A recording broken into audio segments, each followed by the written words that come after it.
Сәлеметсіздер ме, құрметті балалар? Бүгінгі сабағымыздың тақырыбы наурыздағы бата тілектер 6-шы сынып. Сабағымыздың мақсаты: оқушылар ұлыстың ұлы күні наурыз мейрамы туралы біледі. Өз ойларын жетілдіре отырып, наурыздағы бата тілектің мән-мағынасын зерделейді. Тапсырмаларды дұрыс орындауға, ой қиялын тиянақтай білуге дағдыланады. Наурыз мейрамы ежелгі заманнан қалыптасқан жыл бастау мейрамы. Қазіргі күнтізбе бойынша наурыздың 22-сі күн мен түннің теңесу кезіне келеді. Күн мен түн теңелетін, Самарқанның көк тасы жібейтін, көгіне күнін өрлетіп, ешкі мен қойын төлдетіп, қаймақ пен сүтін көлдетіп келетін 22-ші наурыз шығыс халқында жыл басы. Бұл жөнінде ұлылардан қалған ұлағатты сөздер көп. Наурыз мерекесін адамдар көрісу салтымен бастаған. Көрісу салты халық қыстан аман есен шыққанына қуанып, бір-бірімен қол алысып, ізгі тілектер, баталарын айтқан. Наурызға қатысты түрлі наным-сенімдер де бар. Бұл мереке алдында қарыз қайтарылып, барлық өкпе ренішті кешіру керек деп саналған. Сол кезде барлық қайғы өткен жылмен бірге кетеді деп сенген. Наурыз алдында әр отбасы үйін тазалап, қажет емес заттарын лақтырған. Бұрын наурыз күні Таңсәріні күтіп алу үшін барлық отбасы далаға шыққан екен. Балалар, бүгінгі біздің тақырыбымыз бойынша бірінші тапсырмамыз наурыз қандай күн деген сұраққа жауап ретінде кластер құрастырыңдар.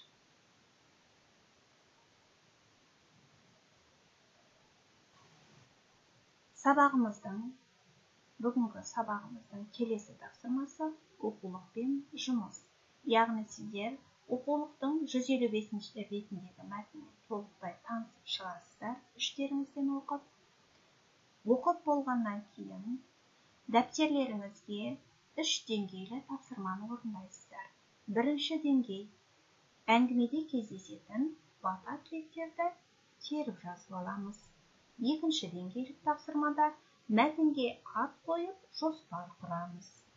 Үшінші деңгейлік тапсырмада қазіргі наурыз мейрамы туралы шағын мәтін жазасыздар.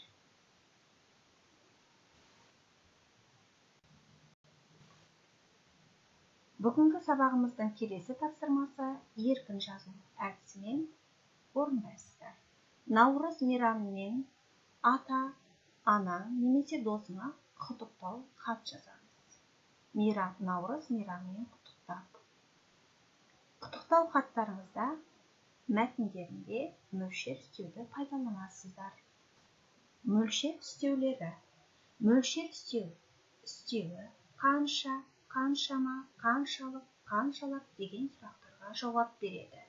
Мөлшер үстеуі сынның немесе қимылдың көлемдік дәрежесін, мөлшерін, шама шарқын білдіреді.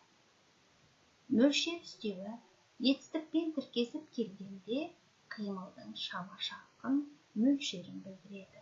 Мысалы, сонша шарапатты немесе қанша шарапатты. Бір шама кешігіп қалды немесе қаншама кешігіп қалды. Недәуір өскен екен немесе қалай өскен екен.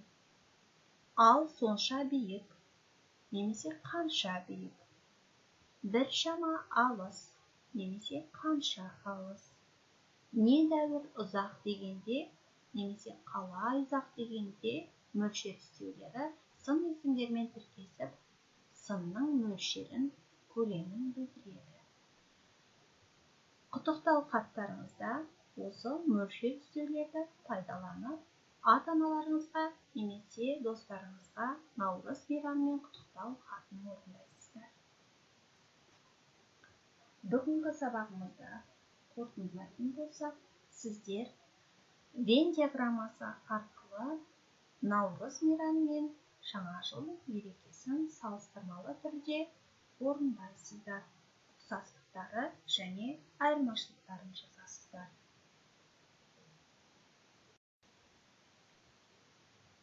Енді балалар, бүгінгі сабақ бойынша үй тапсырмасын аламыз. Үй тапсырмасының бірінші тапсырмасы наурызға арналған бата тілекті жаттау. Екінші тапсырма оқулықтағы 156 беттегі 6 тапсырма. Яғни наурыз мерекесімен бірге жүретін шамдары Қыдыр түні, наурыз көже, наурыз гүлі, наурыз көк, наурызша, наурыз шешек туралы дәптерлеріңізге мәліметтерді жазасыздар. Бүгінгі сабақ рефлексия бөлімінде бүгін мен не білдім, мен үшін не қызықты болды, мені не таңғалдырды, мен не үйрендім. Яғни осы 4 сөйлем арқылы сіздер бүгінгі сабаққа рефлексия бересіздер. Сабағымыз осымен аяқталды.